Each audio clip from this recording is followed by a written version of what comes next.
Good morning class. इससे पहले वाली क्लास में हम लोग ये जो क्वेश्चन नंबर 5 था वो हम लोग का आधे पर कट हो गया था, तो उसी को पहले हम कंप्लीट करेंगे, उसके बाद हम नेक्स्ट क्वेश्चन से स्टार्ट करेंगे आज की क्लास। तो जैसा कि वहाँ पे क्या था, pth टर्म दिया था 1/q, qth टर्म दिया था 1/p। अब बोला था कि सम ऑफ pqth टर्म, पहली pqth टर्म का सम क्या था ये दिखाना था, ये हमें दिखाना था।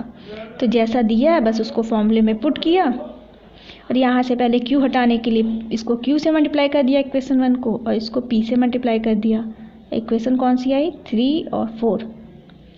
अब क्या करना था, ये दो इक्वेशन आ गई हम लोग की, तो ये दो इक्वेशन सॉल्व कैसे करेंगे। ये दोनों कॉमन था, पहले इसको काट दिया और इसको काट दिया। कैसे काटा, इक्वेशन 3 में इक्वेशन 4 माइनस कर दिया, तो आया क्या, a1 q minus p minus D Q minus P. और ये क्वेश्चन में दिया हुआ है कि पी क्यू एक बराबर नहीं है, मतलब पी माइनस क्यू कभी भी 0 के बराबर नहीं होगा। 0 के बराबर नहीं होगा तो इसे हम लोग काट सकते हैं। तो a1 जो फर्स्ट टर्म है वो किसके बराबर हो गया, d के बराबर हो गया। चलें, a जो है d के बराबर हो गया। तब यही चीज़ हम कहीं पे पुट करके क्या निकाल देंगे, वैल्यू निकाल लेते हैं। चलिए a को d के बराबर लिख के, हाँ थर्ड में ही पुट कर दें। Put a1 is equal to D in equation 3, 3, 4 किसी एक में भी पुट करके देखो तो a1 की जगह d आ जाएगा, Q D minus Q D cut जाएंगे तो बचेंगे क्या, P Q D is equal to 1, मतलब d की वैल्यू 1/pq के बराबर होगी, जो कि a की भी वैल्यू है। ठीक है, अब हमें SQth टर्म निकालना है, तो SQth टर्म निकालने के लिए सबसे पहले क्या करेंगे, फॉर्मूला लिखेंगे। चलिए, SPQth term is equal to PQ/2, n की जगह बस PQ लिख रहे हैं, 2a1 प्लस n की जगह PQ माइनस 1d। अब a और d की वैल्यू जो आई है वो पुट कर दो, PQ/2, 2 into 1/PQ plus PQ minus 1 into 1/PQ। तो क्या आई, PQ/2 PQ सब में से अगर काट दें, PQ हटा दें, 1 लिख दें यहाँ पे, तो ये भी कट जाएगा, ये भी कट गया, ये भी कट गया, तो बचा क्या, 2 प्लस PQ माइनस 1, तो बचेगा 1/2 PQ प्लस 1। यही प्रूफ करना था, तो क्या हो गया, हेंस प्रूफ। इसमें बस वही था जो दिया था उसको लिखो, और जो दो इक्वेशन बनी उस इक्वेशन से सॉल्व करके a1 और d की वैल्यू निकालनी थी और SQ में पुट करके आंसर निकाल देना था। चलिए आज की क्लास हम लोग स्टार्ट करते हैं आज के क्वेश्चन से। क्वेश्चन नंबर 9 करेंगे। क्वेश्चन नंबर 9 क्या बोल रहा है एक बार देख लें। क्वेश्चन हम पढ़ दे रहे हैं, क्वेश्चन नंबर 9 लिख नहीं रहे हैं। बोला है सम ऑफ nth टर्म, मतलब n जो ये समांतर श्रेणी की पहली nth पद की योग क्या है, 2 AP दिया हुआ है, एक AP और एक दूसरा AP, जिसमें मान लें फर्स्ट AP पहले समांतर पद का पहला पद ऐसे लिख सकते हैं, हिंदी में ही कर दें, पहले समांतर श्रेणी का पहला पद a1 ले लें और क्या, सर्व अंतर d1 ले लें। ठीक है, उसी तरह दूसरे समांतर श्रेणी का पहला पद a2 ले लें और सर्व अंतर क्या ले लें, 2 लेना है, 2 AP है तो दोनों में डिफरेंस दिखना चाहिए ना, 2 AP दिया हुआ है तो दोनों एपी में डिफरेंस दिखना चाहिए। तो पहले एपी का हम लोग मान लें कि A1 है पहला पद और D1 सर्व अंतर है। दूसरा जो एपी है उसका A2 पहला पद है और D2 उसका सर्व अंतर है। तो कह रहा है कि वो जो दो एपी है उसका हम लोग अगर पहले nth टर्म का योग का रेशियो निकालें, सम ऑफ nth टर्म उसका रेशियो जो निकालें वो किसके बराबर आएगा?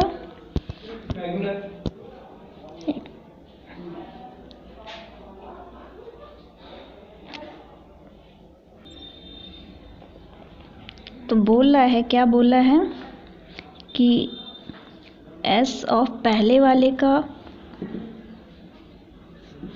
s ऑफ nth टर्म अगर पहले या यहीं लिख दें,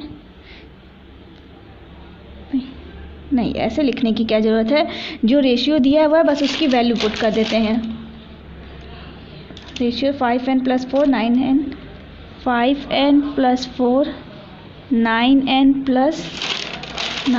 + 6 ये दिया हुआ है। ये क्या है कि इसका रेशियो है, पहले वाले समांतर एडी के nth टर्म का सम का रेशियो है। तो n/2 2a1 + n-1 d1 इसकी वैल्यू दी हुई है। फॉर्मूले से अगर देखें तो n/2 2a2 दूसरे वाले एपी का Sn की वैल्यू लिख रहे हैं बस फॉर्मूले में, n-1 d2 ये गिवन है हम लोग को।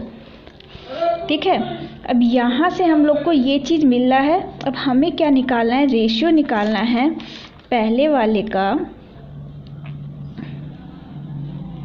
पहले वाले समांतर श्रेणी के 8वें टर्म का रेशियो, मतलब A18 और जो दूसरा वाला समांतर है उसका ऐसे कर दें,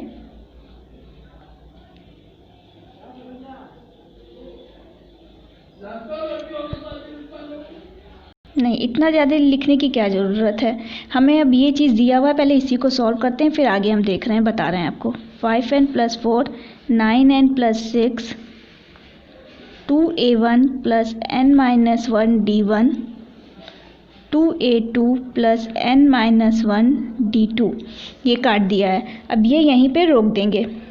ऐसे क्वेश्चन को हमेशा ध्यान से देखिएगा कैसे करना होता है। इसको यहीं पे रोक देंगे। अब इसको ये नहीं कि ऐसे क्रॉस मल्टीप्लिकेशन करके सॉल्व करने लगे, क्योंकि हमें रेशियो पूछ रहा है। अब रेशियो हमें क्या फाइंड करना है? पहले वाले रेशियो का 8वां टर्म, पहले वाले रेशियो का 8वां टर्म क्या होगा? पहला टर्म + 18वां माइनस n-1 d1 होता है, और दूसरे वाले का क्या है? फर्स्ट टर्म और 18 - 1 d2 इसकी रेशियो हमें फाइंड करनी है। ठीक है, मतलब a1 + 17 d1 a2 + 17 d2, लेकिन हमें इसकी रेशियो ये पता है। तो अब क्या करेंगे, जब इसकी रेशियो फाइंड करनी है, इसको यहीं पे स्टॉप करेंगे। इस टाइप का क्वेश्चन को ध्यान से देख लीजिएगा, बहुत तरीके से पूछ सकता है। सम दिया होगा, दो एपी दिया होगा, पहले एपी का सम दूसरे एपी के सम का रेशियो दे दिया होगा, और उसके बाद उसकी nth टर्म या rth टर्म, जैसे यहाँ 18वां टर्म पूछा है, उसका रेशियो निकालना है दोनों एपी के, या तो ये दे देगा या तो ये निकालिएगा। तो देखिए ये यहीं पे रोक दिए। अब इसको क्या करें, इस फॉर्म में ले आएंगे, तब जाके हम n की वैल्यू 17 पुट करके ये निकाल सकते हैं।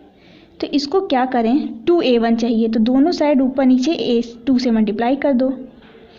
34 d1 2a2 + 34 d2 ये हो गया। अब यहाँ से देखो दूसरा, यहाँ से देखो अगर n की value put n = n-1 = 34 put करना है, मीन्स n = 35 पुट करना है, यही कह रहा है इसमें। इन इक्वेशन 1 में अगर हम n-1 = 34 एंड n = 35 पुट करें, मतलब वही हुआ ना, तो क्या आएगा 5 × 30, यहाँ से देखें पहले 2a1 + 34 d1 2a2 plus 34d2, ये तो आ गया, इसी की वैल्यू हमें निकालनी थी। और यहाँ पे देखो इसकी इस साइड देखो 35 प्लस 4, 9 इंटू 35 प्लस 6 आ गया। तो वैल्यू सॉल्व कर दें तो यही वैल्यू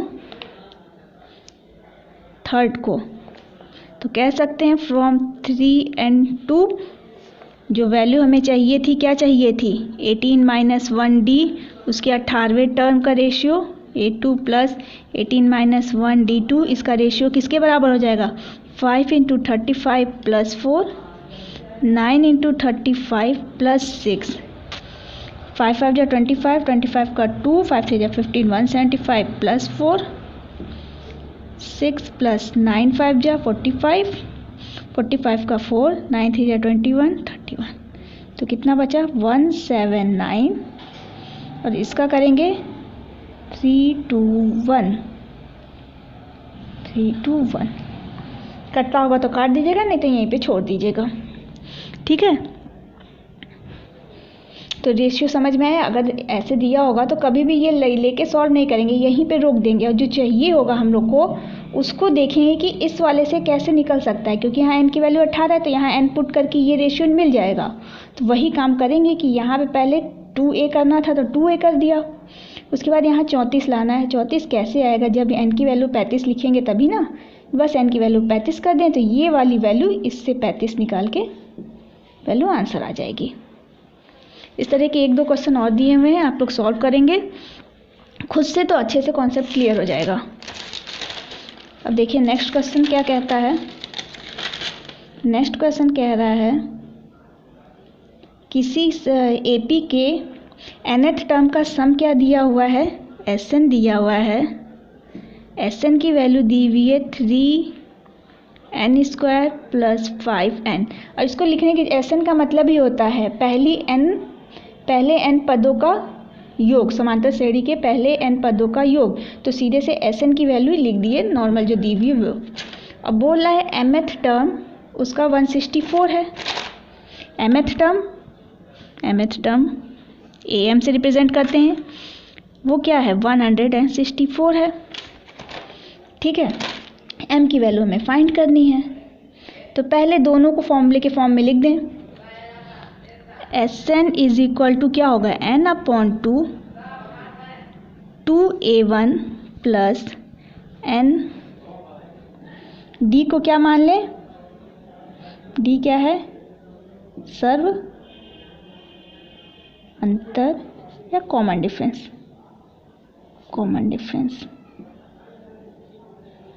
ठीक है। तो n-1 d, इसकी वैल्यू क्या दी हुई है 3n² प्लस 5n। तो यहाँ पे n काटेंगे नहीं, ऐसे छोड़ दें, 1 लिख दें, जैसी ज़रूरत होगी वैसे करेंगे।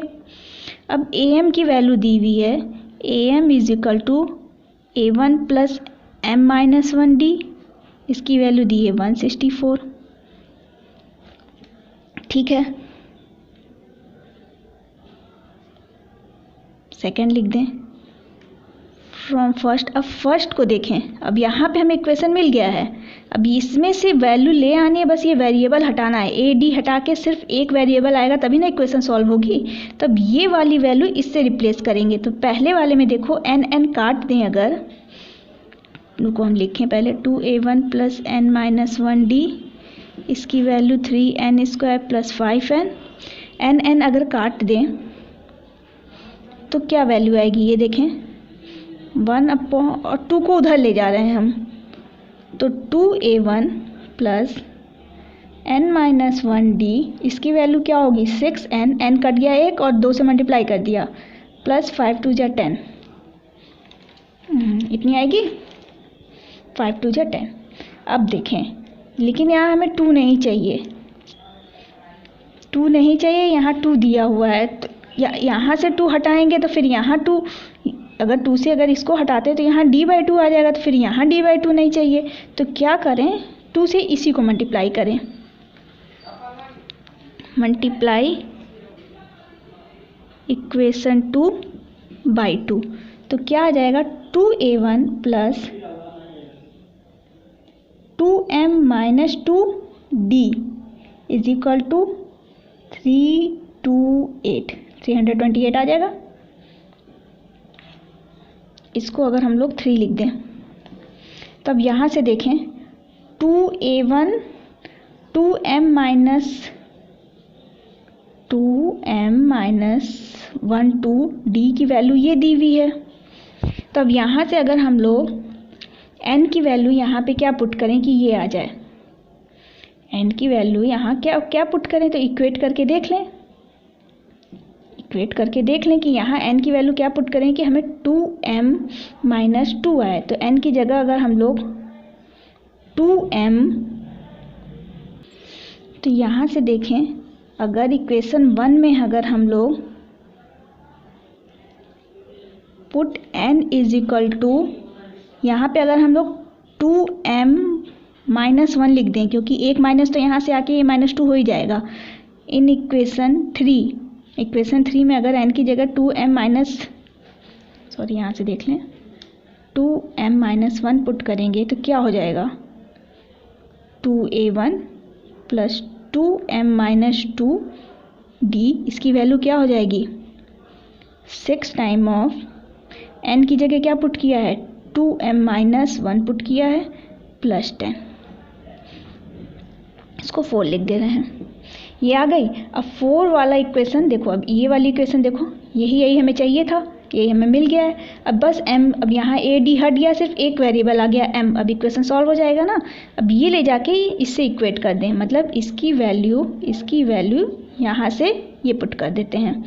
तो पुट करेंगे तो क्या आएगा ये देख लें, देखें तो आएगा 6 2m माइनस 1 प्लस 10, इसकी वैल्यू 328। तो 6 जगह 6 2 जा 12m minus 6 plus 10 is equal to 328। 12m की वैल्यू क्या होगी 4 हो जाएगी, इधर जाएगी तो 324। तो m की वैल्यू 12 2 जा 24 और फिर 8 बचेगा, 24 6 2 8 84, 12 7 जा 84। तो m की वैल्यू क्या आ गई 24 आ गई। तो समझ में आएगा, दो इक्वेशन दिया रहेगा तो दोनों के हेल्प से कैसे a और d को हटा के सिंपल n के फॉर्म में या m के फॉर्म में लिख सकते हैं, इक्वेशन बन जाएगी और mn की वैल्यू निकल जाएगी। अब चलें एक चीज़ और ध्यान दें, अब इसी पर फिर ये नहीं बताया था इसीलिए कि इस पर डायरेक्ट बताएंगे, डायरेक्ट क्वेश्चन भी करा देंगे इसी पर। अर्थमेटिक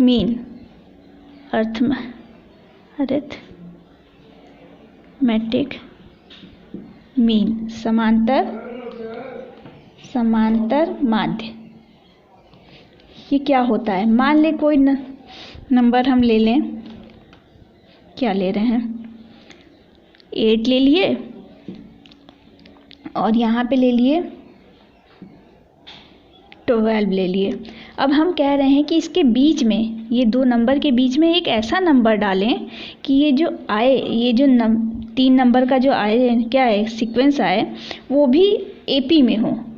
समझ रहे हैं, मान लीजिए अगर हम यहाँ A डालते हैं, कोई नंबर A डालते हैं तो वो AP में होगा। कब AP में होगा, जब इन दोनों के बीच का कॉमन डिफरेंस और इन दोनों के बीच का कॉमन डिफरेंस सेम होना चाहिए। मतलब a माइनस 8 की वैल्यू 12 माइनस a की बराबर होनी चाहिए ना। इससे माइनस ये करें तो डिफरेंस इसका, फिर इससे इसका डिफरेंस सेम होना चाहिए। मतलब a की वैल्यू क्या होनी चाहिए 12 प्लस 8 अपॉन 2, मतलब 20 20 1 10। तब देखें 8 10 12, ये AP में है कि नहीं है, 2 2 का डिफरेंस है। इसी तरीके से अगर जनरल कहा जाए, एक नंबर है, एक कोई नंबर इंसर्ट करना है और A और B के बीच में इस तरीके से कि वो ये जो नंबर फॉर्म हो वो क्या हो, फिर से AP में हो। कैसे AP में होगा, A माइनस A की वैल्यू B माइनस A के बराबर होगी। तो A की वैल्यू अगर सॉल्व करेंगे तो वो A प्लस B अपॉन 2 के बराबर रहेगी। तो कभी भी 2 नंबर दिया रहेगा, उसका अरिथमेटिक मीन पूछेगा तो सिंपली क्या करेंगे, उस 2 नंबर को ऐड करके 2 से डिवाइड कर देंगे। ठीक है, यही अर्थमेटिक, इसी को हम लोग अर्थमेटिक मीन कहते हैं। कोई दो नंबर ए और बी दिया हुआ है, उसमें बीच में ऐसे एक नंबर डालो कि वो जो सीरीज़ बने वो फिर से AP में बन जाए। वो कैसे पॉसिबल होगी? जब कॉमन डिफरेंस की हेल्प से, इसके बीच में जो कॉमन डिफरेंस है, इसके बीच में जो कॉमन डिफरेंस है वो सेम होना चाहिए। और तो ये जो कॉमन जो बीच में नंबर डाले हैं दो नंबर के, उसी को हम लोग क्या कहते हैं? Arithmetic mean. अब बात आई कि ये तो हम एक नंबर डाले तो आराम से डाल दिए। अगर हम कहें कि A पहला टर्म है, ठीक है, और B एक इधर नंबर है, ठीक है, उसके बीच में हमें कितना नंबर डालना है? 1 2 3 4, मान लें n नंबर डाल रहे हैं हम उसके बीच में। A1 डाले, A2 डाले, A3 डाले, डॉट डॉट डॉट AN तक डाले। तब कैसे डालेंगे? बात तो कब समझना होगा कि अब कैसे डालेंगे। ये नंबर 2 था तो आराम से कर लेते थे, अब तो पॉसिबल नहीं है ना कि इक्वेशन बनाए हैं, क्योंकि इसका डिफरेंस फिर ये भी नहीं पता है, तो इसका डिफरेंस कैसे निकालें, इसका डिफरेंस कैसे निकालें। तो इसके लिए क्या करेंगे, ये AP में बन गया। मान लीजिए हम लोग A1 A2 AN क्या है, कोई n नंबर इंसर्ट किए हैं, किसके बीच में? A और B के बीच में। तो यहाँ देखें तो जो सीरीज़ बनी उसमें टोटल नंबर ऑफ टर्म कितने हैं? ये तो n डाले ही डाले, और 2 पहले से थे, n+2 टर्म है, मतलब ये पहला टर्म है, ये दूसरा टर्म है, ये तीसरा टर्म है, और ये nth टर्म है। नहीं, n+1 टर्म है ना, n तो खुद ही है यहाँ से 1+1 जितना है A3 + 1, ये n+2th टर्म है। हमें ये पता चल गया कि A पहला टर्म है, B कौन सा टर्म है? n+2th टर्म है। तो फॉर्मूला पुट करते हैं। B क्या है? n+2th टर्म है, तो फर्स्ट टर्म A है और n+2th टर्म n-1, तो ये वाला टर्म है, -1 कर दें, और कॉमन डिफरेंस मान ले D है। अब यही D की वैल्यू हमें निकालनी है। A B हमें ये पता है, ये पता है, ये पता है, बताएगा ना कि A B के बीच में डालना है और ये इतने टर्म डालने हैं, तो ये n+2। फॉर्मूला क्या लगाए हैं? AN = A + n-1D होता है। यहाँ n की जगह क्या डालें? n+2 - 1। B = A + n+1D। तो यहाँ से D की वैल्यू क्या आएगी? B - A n+1। तो जब भी कोई दो नंबर दिया हुआ है तो उसका कॉमन डिफरेंस कैसे निकालेंगे? उसका पहले B जो लास्ट वाला टर्म होगा, B - A, और उसके बाद जितने टर्म अंदर डालने हैं उससे एक ज़्यादा से गुणा कर देंगे। गुणा कर देंगे? नहीं, डिवाइड कर देंगे। तो चले, तो पहला टर्म क्या होगा? A + D होगा, मतलब A हमें पता है और D की वैल्यू क्या है? B - A n+1। ये दूसरा वाला जो इंसर्ट किए A2 की वैल्यू क्या होगी? वो थर्ड टर्म है, थर्ड टर्म है, मतलब A + 3 - 1 2D, A + 2 time of B - A n+1। इसी तरीके से पूरा टर्म निकाल सकते हैं। तो अब तो ये हो गया कॉन्सेप्ट इसमें यही था कि A B हमें पता रहेगा और B की जो पोजीशन होगी वो n+2th पोजीशन होगी। इसी के हेल्प से हम लोग D की वैल्यू निकालेंगे, उसके बाद सारी नंबर निकाल देंगे। चलें क्वेश्चन देख लें। क्वेश्चन कह रहा है दो नंबर दिए हुए हैं 1 और 31। इसके बीच में हमको m क्या डालने हैं? अर्थमेटिक मीन डालने हैं, ऐसे ही समझ लें। m नंबर डालने हैं सच दैट कि जो सीरीज़ है वो समांतर श्रेणी में हो। तो पहला 1 है, उसके अंदर क्या डाला? A1 डाला, A2 डाला, A3 डाला, डॉट डॉट डॉट कहाँ तक डाला? AM तक डाला। तब ना m टर्म डाल रहे हैं, m पद, और ये लास्ट वाला 31 डालना है। और ये जो सीरीज़ आई वो किस में हो? हाँ, तो हम लोग यहाँ थे, तब यहाँ से हम लोग को पहले D पता चलेगा, तभी हम लोग इसके आगे 1 पे उतना D ऐड करेंगे, फिर उसके आगे D ऐड कर करके निकाल लेंगे। तो D कैसे पता चलेगा? 31 से पता चलेगा। यहाँ पहले दिया क्या है? A7 मतलब उसका 7वां टर्म, और दिया है कि वो जो AP बना, फिर से ये AP बना है, कितने टर्म है, m+1+1 m+2 टर्म है, तो उसका जो 7वां टर्म है और जो फिर m-1th टर्म है उसकी रेशियो क्या है, 5/9 है। हाँ, ये नहीं समझ में आ रहा है, हम क्वेश्चन नोट नहीं कर पाए कि इसका 7वां टर्म बोला है कि पूरी जो सीरीज़ बनी है उसका 7वां टर्म बोला है। चलें, ये दिया हुआ है, हमें पता है A1 की वैल्यू 1 है और AM+2 की वैल्यू 31 है। ठीक है, तो यहाँ से ये हमें पता है, ये A7 की वैल्यू जब लिखेंगे तो क्या होगी, 1 + 6D और यहाँ 1 +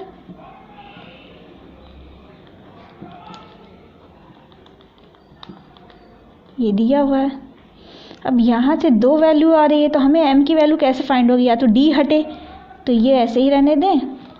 अब AM+2 की वैल्यू 31 दी है, तो A+1 पहला टर्म और n-1 तो m+1 बचेगा और d की वैल्यू d होगी, इसकी वैल्यू क्या है, 31। तो यहाँ से d की वैल्यू अगर पुट करें तो क्या आएगी, 30/m+1। अब d की वैल्यू ऊपर पुट कर दें, d की वैल्यू ऊपर पुट करें और आंसर निकालने की कोशिश करें। लेकिन एक बार हम नहीं, ये क्वेश्चन हम यहीं पे छोड़ रहे हैं क्योंकि ये हमें कुछ वो लग रहा है। हम एक बार, क्योंकि अब हम बुक है नहीं इस समय मेरे पास, तो ये हम नेक्स्ट क्लास में करा देंगे, क्योंकि हमें ये चेक करना है कि ये जो 7वां टर्म दिया हुआ है वो ये इंसर्ट किए उसका 7वां टर्म है कि ये दोनों टर्म ऐड करने के बाद जो टर्म सीरीज़ बनी है उसका 7वां टर्म। तो वैसे हम सॉल्व करने का तरीका तो बता ही दिए हैं। हम जो कर रहे हैं कि ये पूरे टर्म का 7वां टर्म निकाले हैं और m-1 टर्म निकाले हैं और d की वैल्यू यहाँ से निकाल दिए हैं और d की वैल्यू यहाँ पुट करेंगे और m की वैल्यू सॉल्व करेंगे। सॉल्व करिएगा, हो जाता है तो ठीक है, नहीं तो हम एक बार चेक करके फिर ये सॉल्व कर देते हैं। चलें, तब ये क्लास हम यहीं पे स्टॉप कर रहे हैं। नेक्स्ट ये पूरा 9.2 पूरा आप लोग कंप्लीट कर लेंगे। एक्सरसाइज 9.2 होमवर्क में पूरा कंप्लीट कर लेंगे। मैक्सिमम क्वेश्चन करा दिए, जो बचे हैं वो सब कर लीजिएगा और जो नहीं आएगा वो पूछ लीजिएगा। नेक्स्ट क्लास में हम लोग जीपी पढ़ेंगे, ज्योमेट्रिक प्रोग्रेशन, और ये वाला क्वेश्चन कंप्लीट करने के बाद शुरू करेंगे, क्योंकि अगर कंप्यूटर इस क्वेश्चन में थोड़ा कन्फ्यूज़न है, ये रेशियो हम कि गलत लिए हैं कि सही लिए हैं। ठीक है, अगर यही वाला सॉल्व करिएगा, दोनों मेथड से सॉल्व कर लीजिएगा।